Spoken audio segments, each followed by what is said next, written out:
would like to have your take on this kind of huge investment by the Mahindra Group, targeting India as a place of investment to the tune of about 12 billion rupees, and that's about $150 million, talking about renewable energy.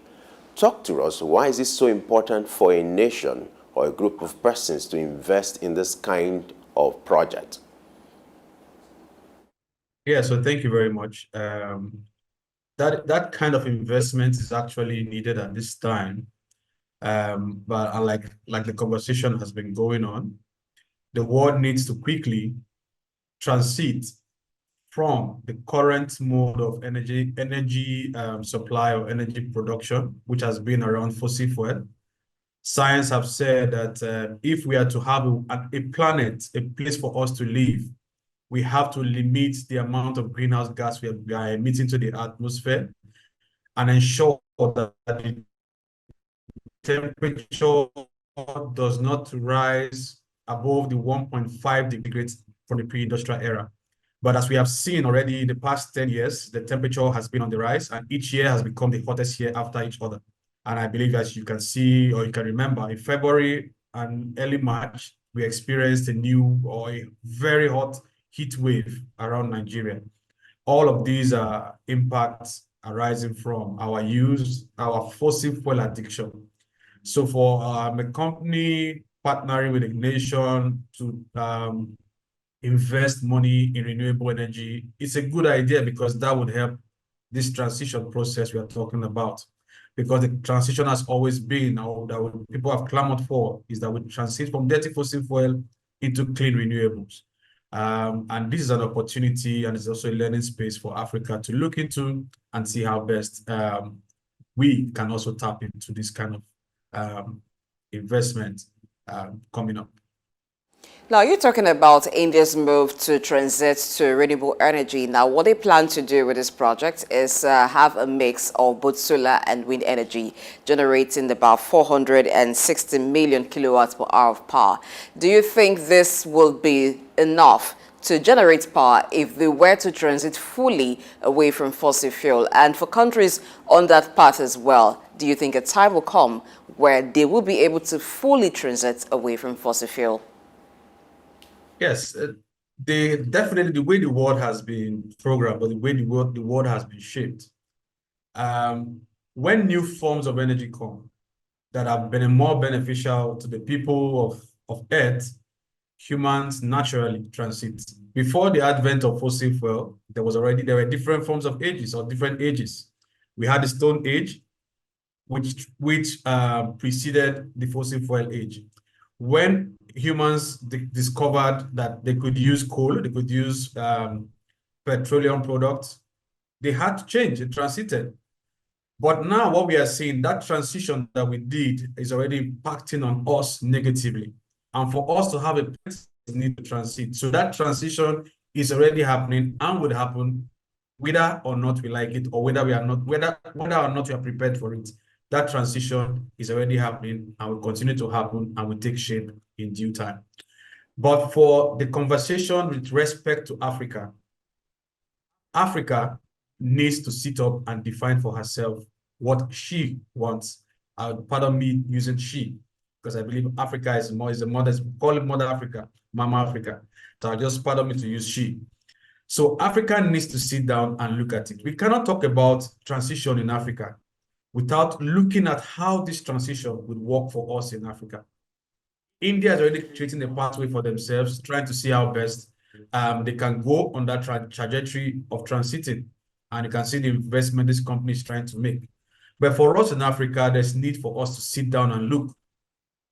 With the advent or with this process of colonization that we have gone through as a continent, and the neo-colonialism that we are still going through at the moment, we have become a zone for cheap raw materials that will help develop these products, talking about solar, talking about wind, talking about the lithium batteries. Most of this product comes from Africa. And like the oil and gas, Africa was a space for cheap raw materials that we ship using that same colonial mentality.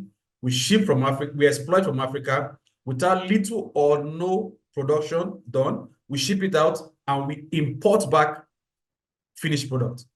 So for us in Africa, this is an opportunity for us to sit down and decide which part of this chain are we going to be on. Do we want to remain under as just a place to come and tap resource, take it out, produce, and bring us finished product?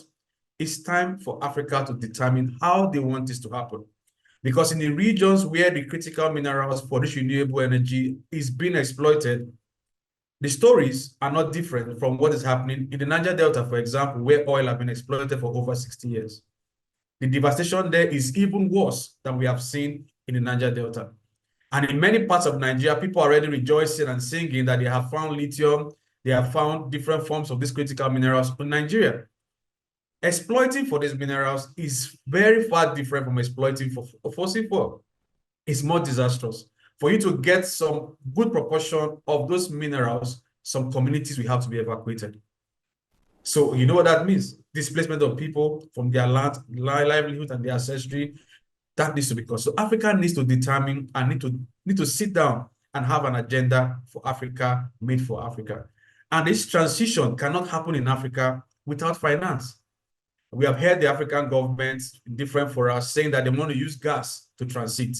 We are talking about leaving fossil fuel in the soil, stop exploiting for fossil fuel materials, and seeing how we can transit to clean renewables. Not calling gas a transition fuel or transition material to help us transit, to get the fund to transit to clean renewable, is also continuing to increase the amount of greenhouse gas in the atmosphere. And as it is in Africa and many other parts, Southeast Asia, and many parts of these small island nations, we are the most vulnerable to the impact of climate change. So the more we say we want to continue to extract so that we can get finance to transit, the more we are putting ourselves in jeopardy. We are all going to be strongly impacted by the cyclones, hurricane, typhoons, flood, heat wave, name it. All these impacts are going to be on us. So there's need for us to sit down and rethink, how do we want this to happen? I visited a community some weeks ago where they had this solar installation, beautiful idea, installed by the government of Dubai in a country in Togo. That plant the solar farm was installed on a 148 hectares land. On that land, there used to be an arable farmland for the community. The energy generated from that solar farm is not directly benefiting the people because they send this energy that they generated to the national grid. National grid sends it back, then the people have to pay. But their lands have been taken, their farms have been deprived. So we need to determine how we want this transition to happen. The ideal thing that have happened, that we have seen across Nigeria, for example, and many parts of Africa, decentralized energy system is the way forward. That is people-led, people maintain, people govern. So what the government of Africa should be looking at this time to get finance, taking us back to the issue of finance, we need to look at the climate debt. There's a historical climate debt owed Africa. And African leaders need to start demanding for that debt. Because if we don't demand for that debt, we are going to still remain in this circle of looking at fossil fuel or other raw materials to get the dollars that we need, quote, to transit. And if we don't start looking at all of this discourse in bits and pieces, we are still going to go back to the same circle where we were, to become the import dumping zone. The dollar is on the rise because we're not producing anything. We import virtually everything. So if we continue on this pathway, we are still going to remain in the circle, going to be at the end of the chain, just becoming a place for raw materials. So there's need for Africa to sit down and rethink about the renewable energy advantage that we have. How can we have it? How can we become a major player, not just a point extract? How can we become a producer? How can we become people who determine how these things are made and how to benefit our people? Those are the conversations that we need to start having in Africa with respect to renewable energy. Earlier, you were trying to talk about what African nations should do to attract this kind of investment, the kind of business environment that should be provided in terms of policy. I would like you to go ahead with your thoughts in this regard. Yeah, so thank you very much. So I was trying to talk about how the partnership should happen. It shouldn't be like the times past during the fossil fuel extractive times, where we were just a rentier space for the fossil fuel industry to exploit and take this out for further production, while we become a dumping ground for the finished product, which has kept us in this cycle of increase in dollar prices, drop in dollar prices, inflation, and the likes. So this is an opportunity for Africa to indeed sit down and look at strategic partnership beyond rental.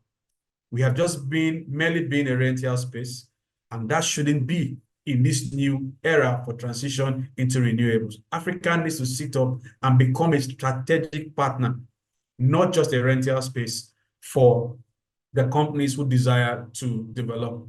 Africa needs to sit down also. It's another time for Africa to sit down and look at our educational sector. How are we training our young people to become solar engineers?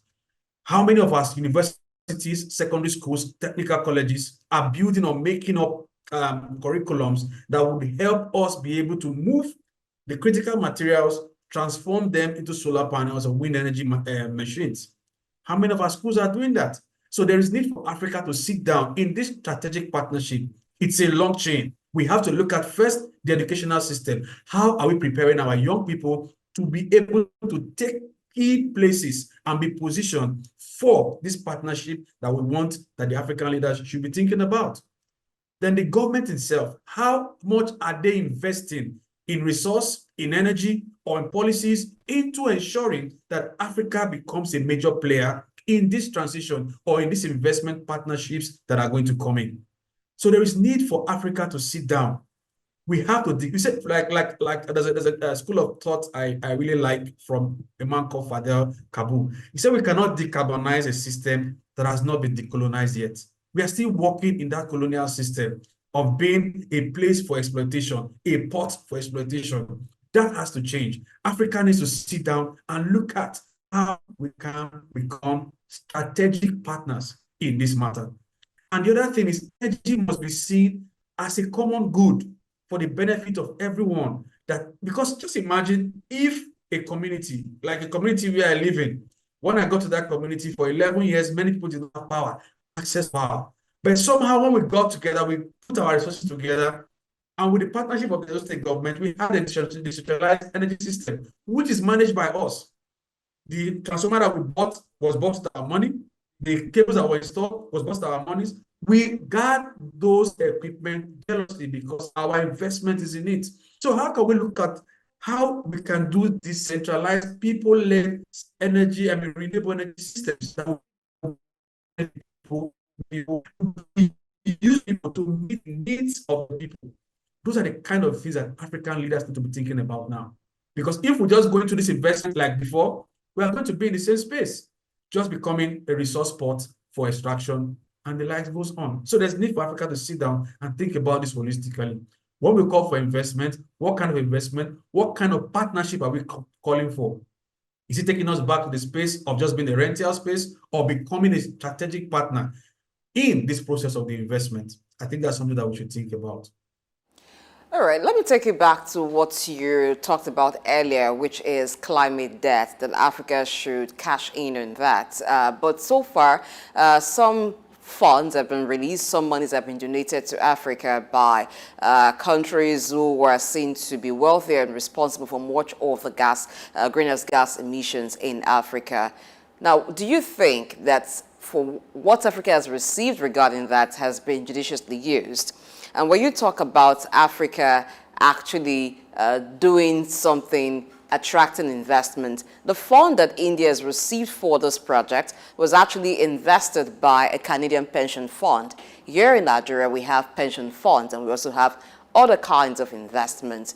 Why is it impossible to even attract local investors? Yeah, so first talking about the climate debt of climate finance. The climate finance and climate debt are two conversations that needs to happen hand in hand. From the previous COP last year that happened in Dubai, we had pledges on the loss and damage funds. Prior to this, we had a green climate fund where pledges have been made, but they have never been fulfilled to the tune of $100 million, I think, yes. I might be wrong with that figure, but it's around that. But that pause have not been funded has issued to support adaptation and mitigation on the continent. Now, new pledges have been made with regards to loss and damage. Loss and damage in Africa, for example, how are the governments of Africa positioned to receive that fund when it's ready? Is something that we need to look into. How are the government prepared? Would it be another issue of getting money? The people, some people in their spaces pick these funds, share it among themselves, send it back to the government or the Swiss banks or in their personal or private funds. So these are things that we need to look at. So most of those funds have not actually been released or been taken and released to African governments. But there's a possibility that's going to come in future days. But Africa needs to position itself. When that fund comes, how is it going to be used? There's a lot of things that, like I already mentioned. How prepared are we for this kind of investment? How prepared are we? Psychologically, system-wise, economically, socially, politically, how prepared are we? How prepared is the system for this kind of change? So these are the things that Africa needs to start looking at. And the earlier we start, the better for us. I think I missed out on one of your questions, but just to put out that the climate debt is something that needs to be paid. There's a historical responsibility that has been done by those who have exploited for oil and gas on the continent in the past 60-something years. And in Nigeria, for example, in the past 60-something years. That debt needs to be paid. Rather than talking about opening up new oil fields in the name of extracting for gas, when all the gas pipelines that are being installed now all leads to the sea for export to Europe, to China, to parts of India or parts of America. So we need to start looking at this. All the energy we're talking about that is being generated, how many benefits the people of Africa?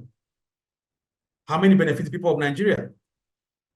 All of these things we have seen over time, the statistics here, like it was said in 2022, that 9.6 million metric tons of liquefied natural gas was exported from Nigeria to Europe. And it was also said that of this gas that was exploited, only 400,000 metric tons of LPG was used in the Nigerian market. Don't the people of Nigeria need this energy? So these are the things that we need to look at. When we talk about this transition, investment, and the likes, to whom and who shall these things benefit? With the exploitation of the raw material, because if the investment that is going to happen in Nigeria, for example, will be around the lithium that they said they have found in the various states. Is it going to be extracting that lithium material, selling it to China or selling it to Europe for production, while we become the receiving end? So this needs to be determined. Are we going to be demanding that when this lithium is extracted, the production should happen in Nigeria? We should become a producer of lithium batteries, first for use on the soil of Nigeria, then for export. So these are the things these are the conversations that needs to happen. Yes, we call for investors. Investors will definitely come, but it will be, like we have seen before, if this is not changed, exploitation meant for export markets outside of the shores of Nigeria, and we become the receiving end, the dumping ground for the finished product. So that needs to be thought about while we're talking about this kinds of investment. All right. Most African nations, they generate electricity through hydropower. Now, for them to maximize the other resources provided by wind, solar, and other renewable energy sources, what do you think can be done for this to be commercialized? I think the challenge has to be in the area of commercializing these things for the use of the general populace of this country. So what kind of policy should be put in place to facilitate maximizing this potentials provided by renewable energy sources in Africa? The first thing that needs to be thought about in Nigeria, for example, we still have this centralized energy management system. A few days ago, I read somewhere that they said the energy system broke down again, and many parts of Nigeria is going to be in darkness. So what we need to start thinking of first, if we are talking about this transition, is how to decentralize energy. And like I mentioned before, to position ourselves, we need to look at how can we involve the community that they determine how this energy should be, where they need it, where do they need it, and how do they need it. The community has to be involved so they too can manage. So if we have decentralized energy systems, for example, managed by small communities, installed in small units, one, the amount of land that will be required for the installation of solar panels that would serve, for example, the whole of Lagos. Might eat up, like I just mentioned, in Togo, one of the installations that they have there by the Emirates, Dubai Emirates, in partnership with Togolese government, has taken up 148 hectares of land to generate energy that goes straight back into the national grid. Let me try and get that figure. So if that continues to happen and we continue to use this centralized system, we're still going to go back to the same space. Nigeria, for example, generates enough energy, but we do not have the distribution line to distribute this energy to the homes that need them. But if we have these centralized systems across the nation, imagine how many households would have access to it. In my space, for example, I lived without energy from the national grid for 6 years, 7 months, just on solar energy. So me being able to control my energy, manage my resource, I knew how much I saved. I knew how I benefited myself and my family and my space. So imagine if this is the same for communities, that the system is managed by them. Who will spoil it? How would they not maintain it? How would they not be able to pay? Now communities have been able to buy, they've demonstrated they can buy, they bought transformers, bought electric cables, bought electric poles for distribution to their homes. And at the end, NEPA comes and BEDC comes, or Eco DC or whatever they call it, comes and says after the installation, after the commissioning, it becomes their property. But even with this kind of arrangement on ground, the community still makes sure that they manage that transformer, manage those cables, so that it's not caught, it's not stolen, it's not destroyed. So the decentralized system is a way to prepare ourselves for the wind, for the solar, for the wind and the solar that will come. And also, we need to also start looking at where will these things be installed when we begin to install them. How would they be installed? Where would we get the materials from? Who will be the ones managing it? And what will be the role of the communities? And that, I'll give a typical example. In that 148 hectares of land that this solar panel was installed in Togo, not one crop grows in that space. It's all filled with grass that community people come to clear regularly and wash the panels.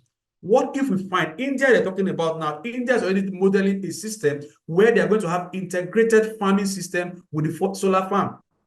Africa should begin to look at that possibility too, so that we don't lose our lands, we don't lose our livelihoods, we don't lose jobs, we don't lose just because we want to generate energy that we want to sell. You can look at that solar farm you're showing now. On that solar farm system, can you see any crop growing there? No. It's all bare ground, arable land, dry ground. We should look at how we can also channel, like you have in agriculture, mixed cropping. How can we channel mix agriculture and energy system provision in this mix? Africa has arable lands, very good lands for agriculture. We can't just let them go for solar or for wind.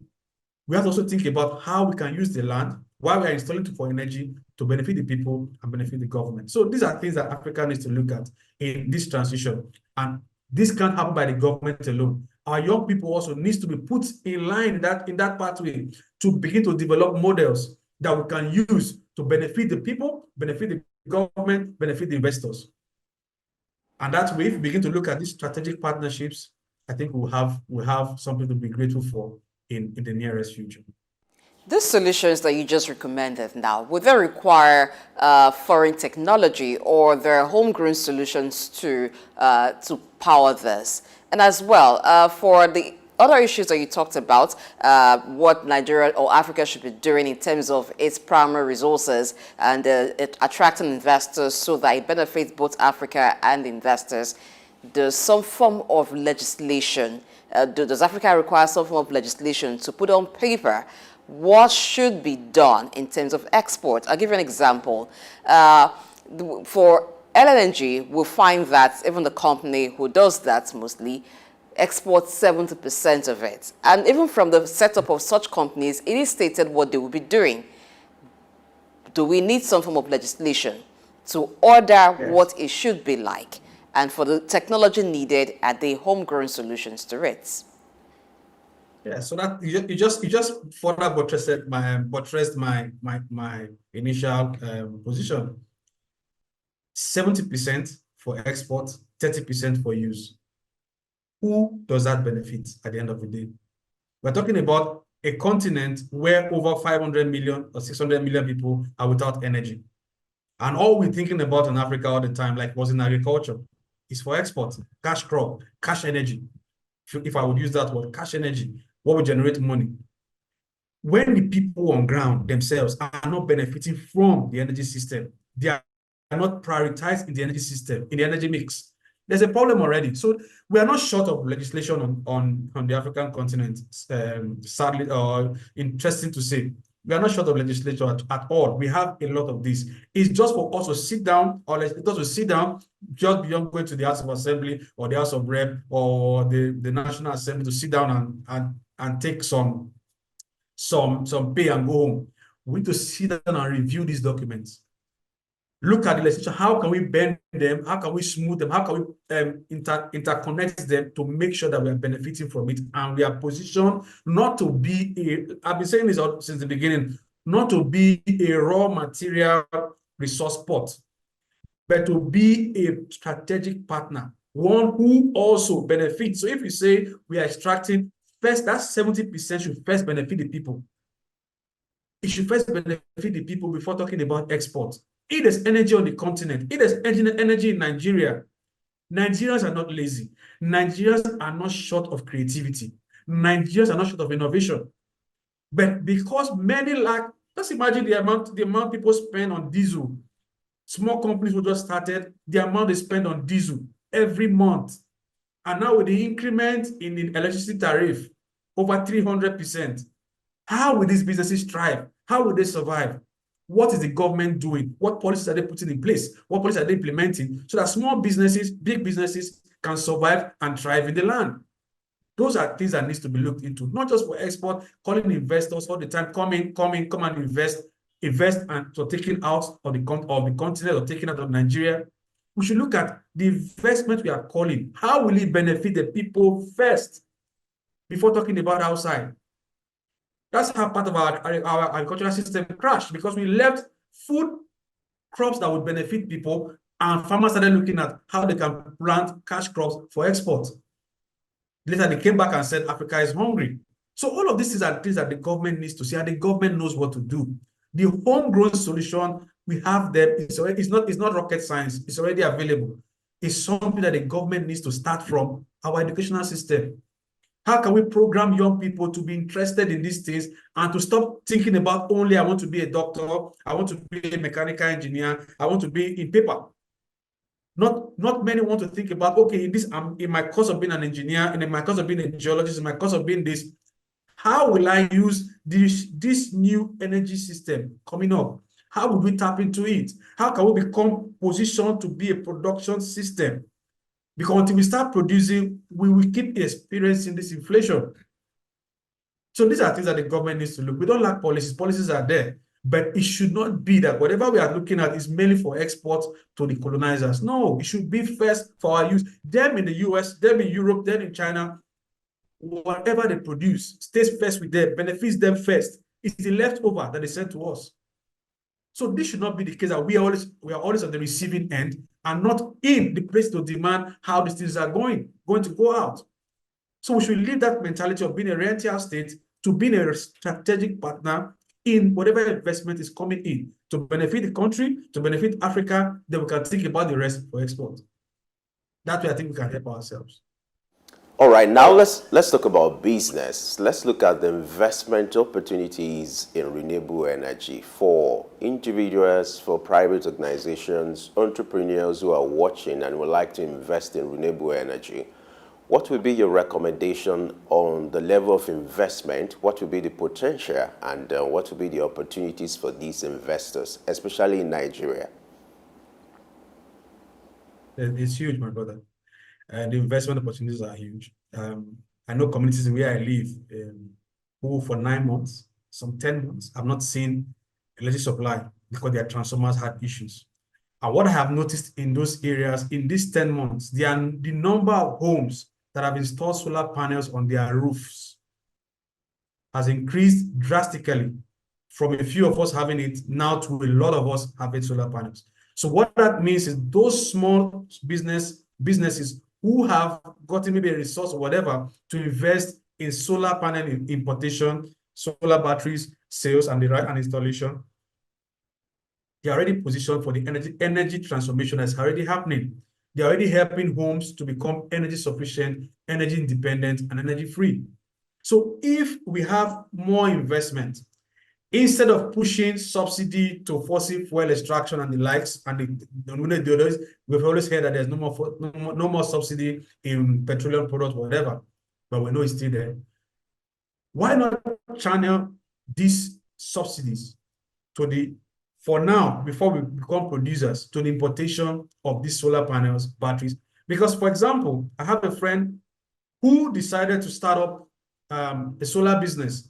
He registered with a company in China, gave them the specification of the kind of solar equipment he needs and the kind of equipment he needs to start his business.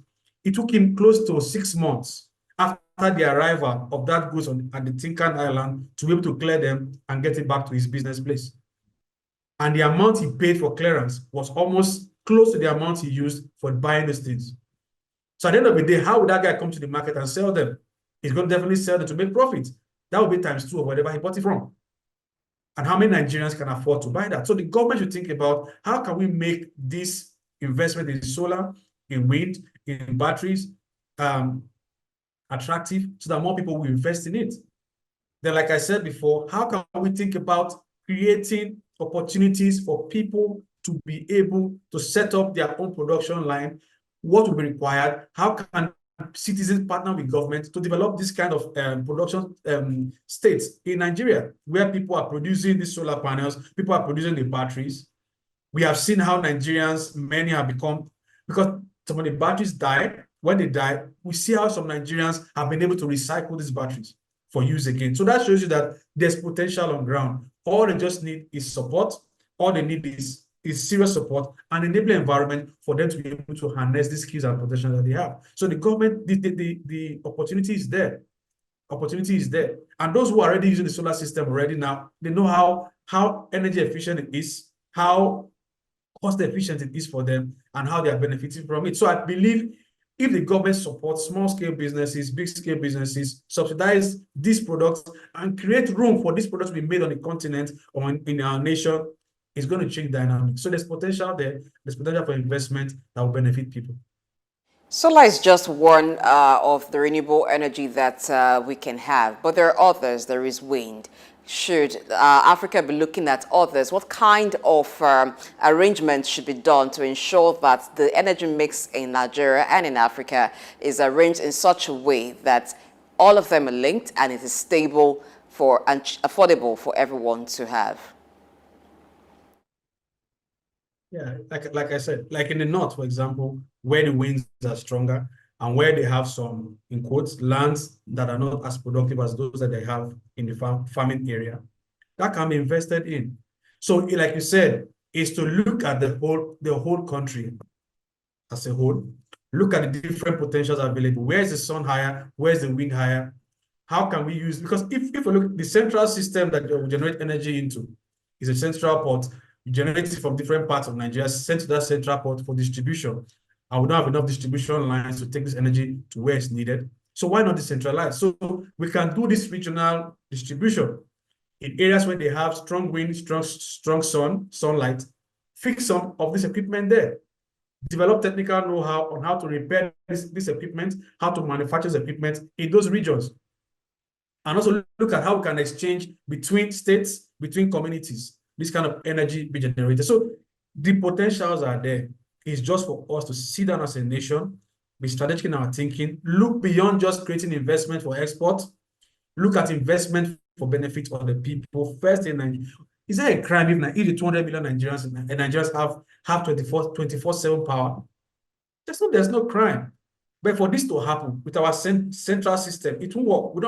We don't have the facility to distribute energy. Even if we produce 500,000 megawatts of energy today in the central ports, we don't have the distribution channels to distribute them to the places where they're required. So a decentralized system would be the way forward. And that is what then the government needs to look at. Wind is there, we have to use it. Sun is there, we have to use the solar panels. Even small hydro dam. Let's even talk about it. As part of our adaptation, when the rain comes now, we're going to have serious levels, huge levels of floods across the country. how are we going to use these waters that are the excess water flow? Can we start thinking about creating small mini dams in communities where we can channel this flood water into to generate energy for a season when there's rain? We don't have to think, we have to be creative. These ideas are there. They are not new. They are available. But we just need to sit down and redirect our thought, our focus. Energy mix is the way to go. Like I said before, 6 years, 7 months. No NEPA connection in my house. 6 years, 7 months, no NEPA. I have a generator that when I want to iron or pump water, I used to buy that time when fuel was 165 naira. I mean, 65 naira or thereabout. I can't remember, there'll be 95 or whatever the figure is. I used to buy 1,000 naira petrol in a week. I mean, in a month, 1,000 naira petrol to iron and to pump. That is saving me money. I didn't have to pay any NEPA bill. I didn't have to buy anything. I just have to maintain my system, make sure I put on my lights when I should put them on, manage my energy as much as I could, use them when I need to use them, turn it off when I need to turn it off, and those kind of. So it benefited me. So these are things that if we have this decentralized system managed by the people to serve the people, the country will move forward, more businesses will crop up, more businesses will thrive, we have more tax money coming in, and we can develop our country and make our place better. So the government to sit down and look beyond just calling investors to come and extract, go, produce, and sell us the finished product. There's need for us to sit up and think about it. There's a school of thought that says that the price for energy in Nigeria is not right, and that's why investors are not trooping in, and that is why power is not available as much as it should be. So do you think that is right? And if that is right, could that be why companies rather do exports, majorly exports, than do majorly for local consumption? I don't think it's right. I don't think it's right. Because just look at, for example, it says not right is not right. But how many homes have access to this energy you're talking about? The ones that have access, people that used to pay 63 naira, 65 naira per unit, now pay 233 or thereabout per unit. How much is our minimum wage? $24. So in a month, think about, so if we're talking about the energy is not right, what policies are put in place? How are the people able, what is the purchasing power of the average civil servant or the average worker in the country? Look at the cost of food. Look at it, everything has skyrocketed. Where would this money come from? So what is on ground that we have created this hardship for people? How would they survive? So I don't think that's a correct postulate. It's just that the government have not put their eggs in the right basket to sit down and look at what they should be doing at the right time. That is the beginning point. I don't think the market is here, the people are here. Just like India, we have the population. We have the population. Like in the Nigerian system today, you have the trunk A, is it trunk A, the trunk A, trunk B, trunk C, I don't know how they call them in the energy supply. Those in trunk A, they pay more. Those in trunk B, they pay less. So if you have this kind of system that benefit people in different levels, everybody picks their energy mix based on the existing purchasing power or minimum wage of the country. So energy is not cheap in Nigeria, my dear. It's not cheap. It's available, but people don't have access to them. People are not being able. So how many people have access to these energy sources we're talking about? Those are the questions I should look at. So there's the potentials are there. We just need to be position ourselves rightly to be strategic partners, not a rental space. Until these things begin to change, we'll remain in the same space. Where people, like, look at the oil industry. How many of the facilities are owned by the Nigerian government? How many? We just collected rent, let them extract and take. We don't even know what is being exploited. We cannot account for it. These are things that are there in black and white for everybody to see. So we need to consider many of these things. And the energy is available. Investment investment will come in, but how is the investment going to come in? Who will it benefit? How will it benefit people? All right, let's talk about the issue of affordability. Earlier, you talked about the need to have solar panels here and there, which is the most common now. But the issue of affordability also arises. What can be done to ensure that these things are affordable to the common man And then would you expect local production of this thing, these panels, these materials, and this kind of projects to be localized so that it makes it easier and affordable? How easier it is if sponsor that kind of advocacy for these things to be localized and the local productions of these materials? Yeah, like I mentioned earlier, we need to shift the area of subsidy. The government needs to subsidize this product. Move your subsidy to where the subsidy needs to be. If we are talking about transiting to clean renewable energy, move your subsidy to this. Subsidize this for a season. When it's stabilized, take it off. Make arrangement that people know that this is subsidized for this season so that we can build this market. Subsidize the sales. For now, we are not producing, so we are only importing. Make the product available. Make it that importers, people who are into this business, are able to import this into the country at rates that will be affordable for the common man to purchase them.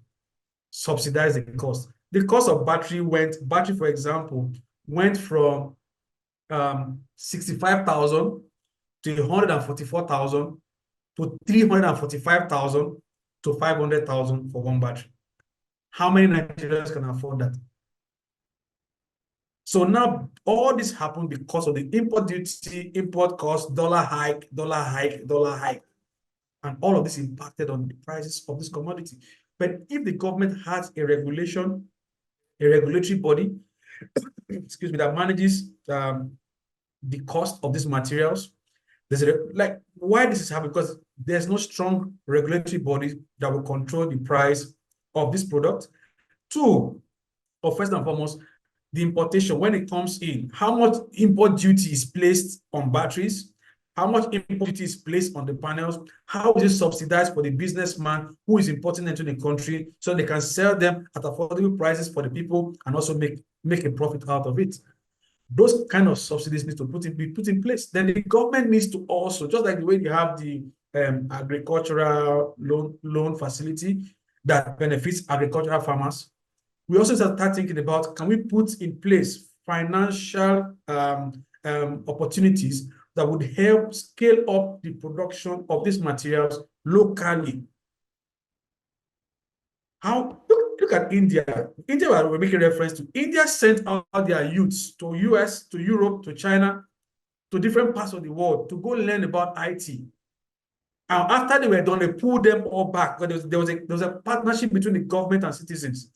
They pulled them all back to India. India is now positioned as an IT giant today because of the strategic engagement that they had with the young people, the government, to make sure they are positioned as the IT people, tech people on Earth today. Nigerians have the brains. Nigerians have the people. How are we putting up this partnership? What if the investment plan we're talking about is from that investment that will come in for renewables? We say 20% of your investment goes in educating our youth in China or in America. They sign a bond, or in Europe, learn these things and come back home and develop a factory, develop a production line in support with the government. So this knowledge is not skyrocket, it's not moon or rockets. No, it's available. It's available knowledge. It's there. We know what to do. It's just the way to do them. And I think that's going to help us. Babawale Obayanju, who is a geologist, a climate justice and energy campaigner and digital communicator with Environmental Rights Action, Friends of the Earth Nigeria. Thank you so much for your time on Early Exchange today. We do hope to have a conversation with you another time talking about the environment and how it can be preserved. I know that is your forte. Thank you very much for the time. Thank you for the invitation. Early Exchange, shaping policy, advancing development.